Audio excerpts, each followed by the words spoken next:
These five gambits are guaranteed to give you quick and easy wins at any level. In fact, today we're going to learn how to play these gambits at the Grandmaster and International Master level. We will start off by learning from two international masters who you may have heard of, Gotham Chess and Eric Rosen. From there, we will actually move on to the Grandmaster level. Finally, to prove that gambits can be played at any level, we're going to look at a Super Grandmaster game where Magnus Carlsen takes out a 2800 using the Benko Gambit. But speaking of Gotham Chess, he has an absolutely amazing Danish gambit. It starts off after e4, e5. This is the most common opening in all of chess, and it's followed up by d4. The idea here is to sacrifice the pawn on the d file and not take the pawn back immediately, but gambit up a second pawn on c3. Our opponent is going to go ahead and take that pawn, and then we play bishop to c4, eyeing down the f7 square. Now, I want you to note that if he does take this extra pawn on b2, bishop takes back on b2, and we have an amazing position. Down two pawns, yes, but there is no development for black whatsoever. Notice all his pieces are at home. There's no center presence, and we are going to attack with something like queen d5. This could be over very, very quickly. So instead of taking, Gotham Chess's opponent chooses the tricky bishop b4 with the idea that now if c takes B, there's a discovered check on the king, and we're already losing. However, Gotham Chess plays his first brilliant move in the Danish, noticing that the f7 pawn is defended by only the king. We play bishop takes pawn, and if the king does take back, we have queen b3, forking the bishop and the king. And I want you to notice that this is already just completely over for black. He's lost a pawn. He's only up one pawn now. But with all this extra development and the queen and king in the center of the board, we should get a checkmate quite quickly. So, of course, the opponent chooses not to take the bishop on f7, instead playing king to f8 to save the bishop. But this is a mistake in itself. Gotham Chess plays b takes c. The bishop has to move back. The knight is defending the pawn. But after the bishop does back up, we can just move the bishop back.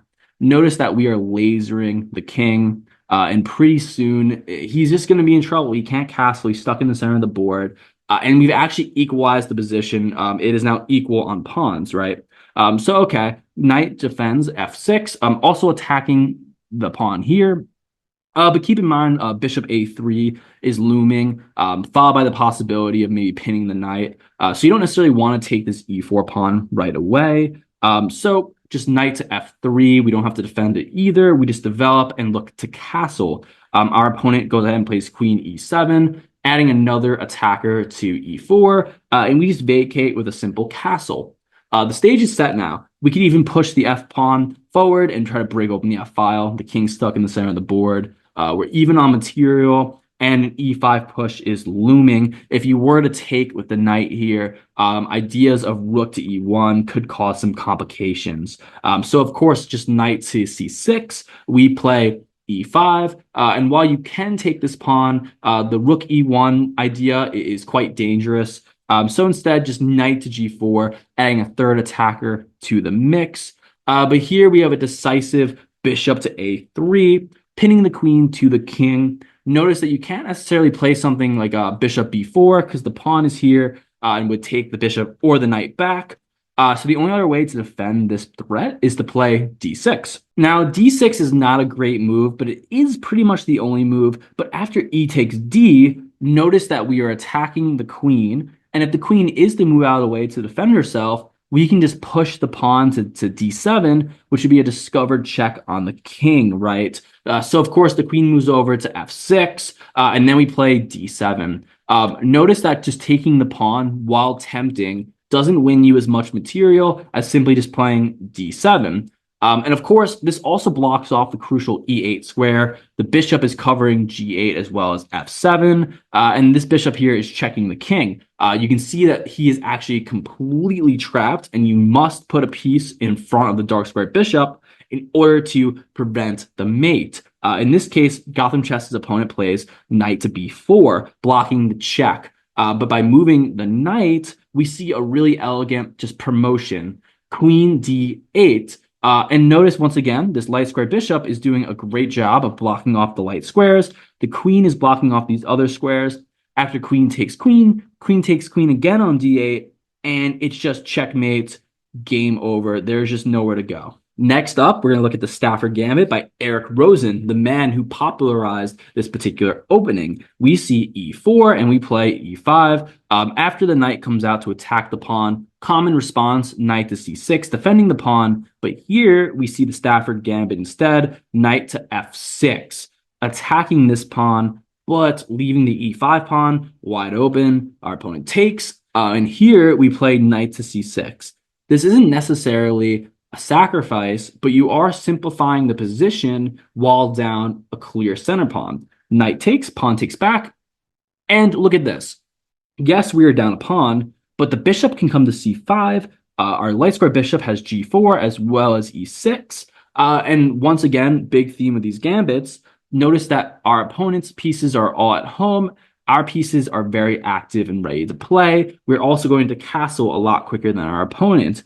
On top of that, the e4 pawn is under attack, so our opponent will defend that first with d3. We go ahead and play bishop to c5, and look at that. f2 is under duress, and we're going to castle in a move. So bishop to e2, preparing the castle, and we play h5. Now, many players would be looking to castle short and play a simple game, but Eric Rosen says, you know what? I've given up a pawn already, and a clean pawn at that. So I'm just going to attack the king side. I know that you're going to castle short. You're not going to castle long anytime soon. So I'm going to completely blow up the king side. I don't want to castle into this. So our opponent has a choice to make here. And simply h3 to prevent the advancement of the pawns. We play queen to d4, which actually is threatening a very nasty mating pattern. You would think that bishop to e3 would be the best response, but look at b2, which would be wide open, and we'd actually win material in this situation. So bishop to e3 is a mistake. It's best to castle. And now we play queen to d6. Believe it or not, queen d4 was the best move, castling was the best move, and queen to d6 is the best move. Eric Rosen was soliciting the castle so that he could launch his attack. And after c3, looking to push d4, we see knight g4, brilliant move. Now, what exactly is going on here? Well, notice that if pawn takes back, and there's actually no way of defending this h2 checkmate. This bishop here is pinning the f2 pawn. It's a very crucial piece in the attack, even though it won't be used. If you were to play g3, queen takes g3, pawn cannot take back because of the pin, and this is actually checkmate on the spot. So you do not have the option of playing g3. You can't play f4 because of the pin. In this case, you would have to just put the bishop in front, and after a while, you would just get the checkmate. So taking with the pawn doesn't work.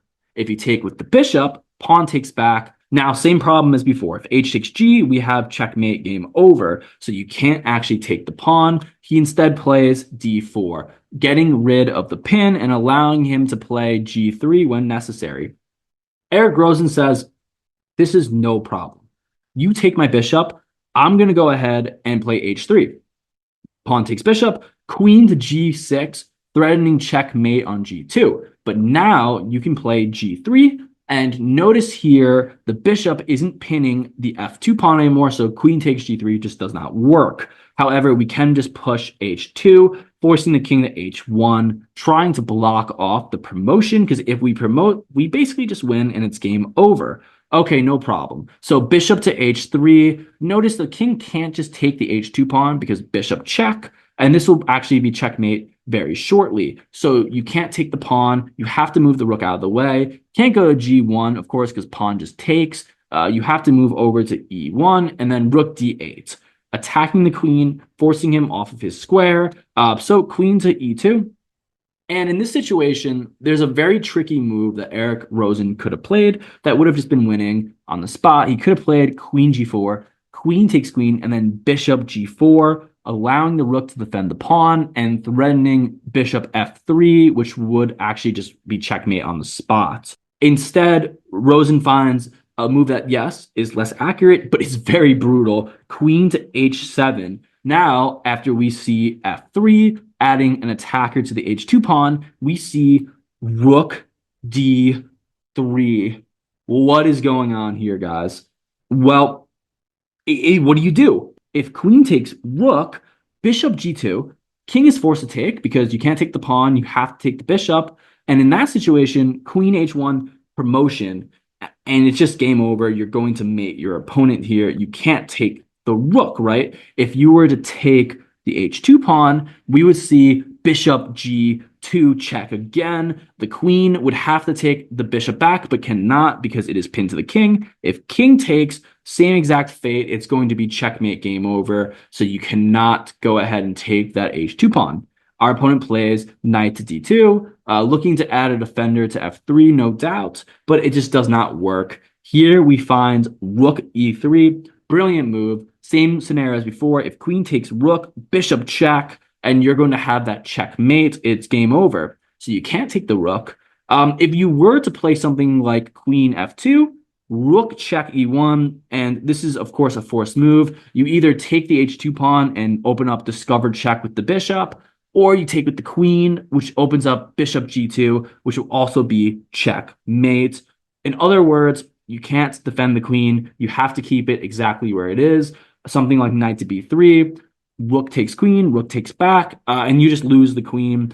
Here, something like queen h5 would have been played, and you would just resign in the situation. Now it's time for the Grandmaster level. We start off with the Vienna game by Daniel Narodisky. The Vienna game starts after e4 once again, e5, knight to c3, and then knight to f6. Normally, the Vienna game will continue with bishop to c4, targeting down that f7 pawn, a constant theme that we've seen so far through these games. But here we see the Falkbeer Gambit, which is a very popular line in the Vienna. If pawn takes, we don't try to win the pawn back, we just play e5, and there's simply just nowhere good for this knight to go other than back to its home square. It's an excellent way to get a massive tempo on your opponent. So taking the pawn isn't best. Just reinforce with d6. And now if pawn takes back, and it's a pretty normal position.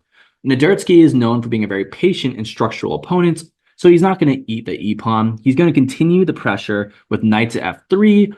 Now he's looking to actually win this pawn. You have to defend knight to c6, defending that pawn, and then bishop to b5, pinning the knight. So bishop to d7. Now this knight is available for defense. And of course, the bishop would be defending the king, so that would be no problem. So here we just castle. Eventually, this f-file will be wide open. The bishop will reroute back to c4, and we're going to go for one of the central ideas of the Falkbeer Gambit, which is attacking f7 with the rook and bishop.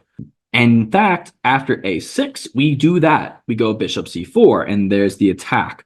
But bishop e6, a very intuitive move by Narodisky's opponents, basically saying, well, you know what? I see what you're doing here. I don't want to do that.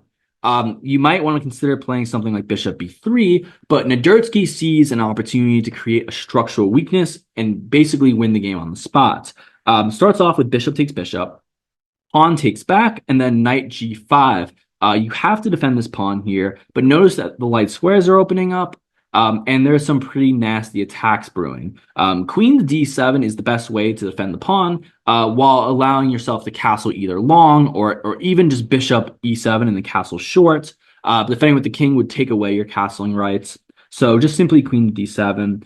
Here we have pawn takes, and you have an option taking with either the pawn back, but that would double the pawns, which would be a massive weakness. They'd be ISO doubled pawns, in fact. So his opponent just takes back with the knight. And here we have d4, pushing the knight back to a more passive g6 square, and then d5. Our pawn quickly travels to a very, very active square, noticing that we can maybe at some point create an outpost. Our opponent makes the mistake of advancing the pawn, and we have knight to e6. Anytime you have a very juicy outpost such as this, you should be prepared for a move such as c6, trying to undermine the position, because after c6, if pawn takes, queen takes knight, and we've just hung our piece. And that's a losing position. So we don't want to take that pawn. We'll instead play bishop to g5, adding that extra attacker to the knight. Here, of course, we have pawn takes pawn, and Narodisky finds an absolutely brilliant idea. He simply just plays knight to d5.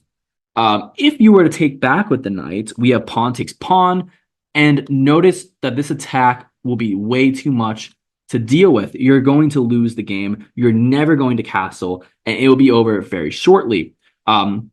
His opponent, instead of taking the knight, says, well, hey, this knight here on e6 is completely hanging. It's a free knight. Take the knight. After queen takes knight, it's a diversion tactic. Knight c7, royal fork, queen, rook, king. Goodbye, game over. Narodisky's opponent probably broke his computer here. Next up, we look at Aman Hambleton's Jerome Gambit. This is a very niche and exciting gambit that many opponents do not know how to deal with. It comes from a very, very familiar position, also known as the Italian game. Notice here that bishop to c5 marks the Guccio piano. We're attacking f7, our opponent is attacking f2, and you're going to get a very sloppy game where we're just trying to basically win the game as quickly as possible. But in this situation, things get even sloppier with bishop f7, sacrificing the bishop right away, king takes, and then knight e5. What is going on here? You're forking the knight and the king. But after knight takes back, we have queen to h5, checking the king, attacking the knight, and if the knight does defend with g6, the bishop is hanging. So, okay, what happens here? Well, first, before taking the bishop, we play queen d5, checking the king, and still basically saying, okay, we can win this bishop whenever we want, no big deal. So king moves back to e8, queen takes on c5, and what's happened here is we're only down 1 point of material. Our opponent's king is stuck in the center of the board, and our queen is active and ready to make some moves, right? So an idea like d6 makes a lot of sense, chasing the queen away, and also releasing the bishop to this light squared diagonal, right? So, okay, queen moves back to e3, active square, looking to push e5, and maybe get a center presence as soon as possible. But queen to e7, defending the e-file. So, okay, knight to c3, we have a developmental idea, c6, looking to push d5, but d4, looking to control the center. Knight to f6, but there's ample defense on this e4 pawn, so we can simply just castle. Eventually, we will play f4, and even though we're down that minor piece versus 2 pawns, we have control of the center. Our opponent's king is stuck, and he's going to have to manually castle. So an idea like f7, looking to play rook to e8, and then basically put his king somewhere safe like g8. But instead of it taking 1 or 2 moves to castle, he has to do a lot of work just to get his king to safety. In that time, Aman Hambleton finds f4, looking to essentially try to push the knights out of the way and open up the f-file for the king. So the knight moves over to g4, and you see that we're attacking the queen. The bishop is defending the knight, which looks very good, but this is actually the mistake that loses the game. And you can tell that Hambleton's opponent is feeling the pressure. Here we scoot right over to queen f3, attacking the knight, and we're looking to push f5, which would not only attack this knight, but cut off the bishop's defense of the knight. Here, our opponent plays d5, most likely thinking that if we don't take this pawn, pawn takes back, attacking the queen, and that he can create some sort of complications with his knight's queen, and maybe even the light square bishop.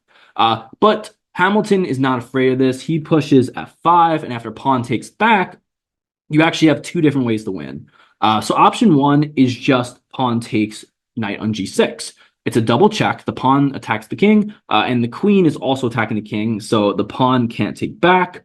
But Hambleton finds the more accurate move, which I think is just a better move to play here. After just simply just d takes e, we play queen g4, taking the knight, and now you have to defend this knight here. If pawn takes, you can just go home. It's game over. So knight to f8, a very bad retreating move. Probably looking to reroute the knight to a more tangible position, but it's not enough. Knight to e4, queen defends the knight, and we have a check coming up. After h5, pushing the queen out of the way, we simply just go back to f4. Our queen and rook are aligned with the king. We just need to get rid of this pawn. So knight to d7, starting the reroute process. But first, knight g5 check. King scoots over. This rook is now in jail. It's very difficult to get involved, and the king's in a bad spot. So we go ahead and play bishop d2, The idea is to eventually put the bishop on b4 and put the rook on the a file, move it over to the e file and attack that queen, and maybe go for some sort of mating tactics here since the king has no space. Of course, knight to b6, trying to push the queen out of the way, but it's kind of over already. Rook e1, queen moves out of the way, rook e8, checking the king. Knight is simply just blocking off all escape for the king. The queen moves back, rook takes, king takes back, queen check d6. Notice that if the king moves over to e8, the rook comes to e1, and that is checkmate. The king has to move over to g8, but here, queen d8, checkmate, game over. Now, if you're thinking to yourself, well, gambits are super cool, but they only work to a certain level. This completely disproves that because Magnus Carlsen at the Super Grandmaster level against a 2800 Super Grandmaster opponent plays the Benko Gambit after the all too common d4 response, the second most popular opening in all of chess. We played knight to f6, and after a couple of moves, we're already gambiting the pawn here on c5. This isn't actually the Benko Gambit yet. We are currently in the advanced Benoni. If the pawn takes, the idea is to immediately win it back with an idea such as maybe queen a5, or just trying to control the center with an e5 push. The advanced Benoni is the most popular variation, not taking the pawn, but instead just trying to take space. Here we play the Benko Gambit, which is defined by this b5 push. Our opponent is gladly going to take that pawn. We gambit a second pawn, a6. And after pawn takes back, notice that there are 3 different attackers for this pawn on a6. And you just can't save the pawn. On top of that, guys, you're going to scoop up this d-pawn very quickly. An idea like e4 does not fully work because the knight can just take back on e4. So that's going to be trouble. But simply put, Magnus isn't focused on pawns. He's trying to get his bishop on g7. He's trying to castle short and trying to basically make use of this advantage because our opponent has, once again, guys, no development whatsoever. His pawns are discombobulated, and we have prerogative. So knight to c3. Once again, this pawn can be taken at any point, but bishop g7. The pawn is going to push to e4, and the knight's now defending that pawn, but just castle short. And after some development moves, you notice the queen is now pinning the knight. I highly suggest getting rid of these pins as soon as possible. Something like bishop to d2, which also creates an attack. However, Magnus's Super Grandmaster opponent simply just plays bishop to d3, with the idea being, okay, cool. I'm not afraid of you doing anything to try to win this knight. I'm just going to castle. But this is where Magnus Carlsen's brilliance really shows because he was one step ahead the entire time. Knight takes d5. Now, the knight can't take back, but why would the knight want to take back? Because simply just pawn takes d5, and now you've sacrificed a knight, but that comes with a consequence. The bishop and the queen are now eyeing down the knight that is pinned on c3. There's no defense of that knight. The bishop would love to be here on d2, but bishop takes knight, pawn takes back, queen c3, and you might think, okay, no problem, bishop d2, queen takes bishop, and it's actually a completely even game, but actually this is a bad move because eventually these 2 pawns will get eaten up, and you're just going to be down 2 pawns, and on top of that, you're going to have this battering ram on the light square diagonal. It could be game over very, very quickly. So this position is actually completely losing, and it is better and more accurate, and the move that our opponent played, queen d2, sacrificing the exchange, but now he can castle, and we have counterplay. Of course, the queen is just going to take that pawn back eventually, but bishop to... So this you shouldn't laugh at bishop to b2. That's all I'm going to say. Because the dark square diagonal is a serious threat. We have to protect the queen, and then queen h6 could be a serious problem. Of course, after queen to a2, you can't play queen h6 right away because the bishop's hanging. So first, rook to a1, attacking the queen. The queen is going to try to stay attached to this bishop as best as possible. But after bishop to e4, protecting the bishop from this double attack, we play d6, locking the position and preventing discovery ideas on the rook. But rook to b2, notice that the bishop is now defended. If our opponent gets to play queen h6, we're not going to be able to take this bishop without losing the queen. So we have to play f6.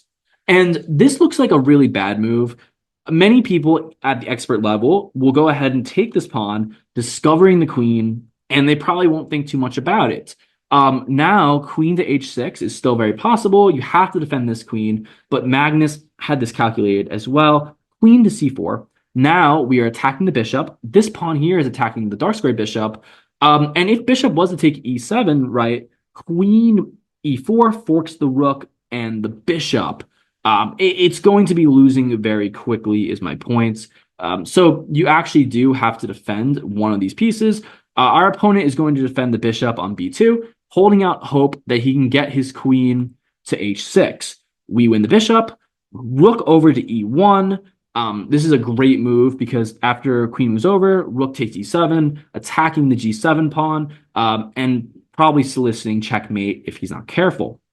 Queen d3, queen takes queen, bishop takes queen, and rook e7. Yes, Magnus Carlsen is up 5 points of material, but rook to g7 loses the game. For example, let's say we develop our knight to a6. Rook g7, king moves over, rook g6, and it's checkmate here. Yeah, you can defend with the rook, but just bishop takes. It's game over. You've lost. So you have to defend this threat. And the way you do that is with a very elegant and brilliant rook takes knight, pawn takes back, and now the king can go to f8. And even if the rook does go to g7, it's not going to work. And Magnus plays probably one of the most underrated moves in all of chess, knight a6. And our opponent actually resigns here. And just so you can see how deeply this man calculated, if rook to g7, king moves over, rook takes, rook h8 would win the rook, but rook b8, attacking the bishop. The knight is defending the rook. So if check, king f7, rook takes, knight takes, and in this situation, it's 3 pawns to 4, but we have an extra minor piece and it's game over. But here's a challenge for you guys. If you liked the video, just let me know in the comment section. Which gambit is your favorite? Are there more gambits that you want me to cover? And if you did really enjoy this video, check out the Evans Gambit. You'll enjoy that one too. Until next time, stay classy, my friends.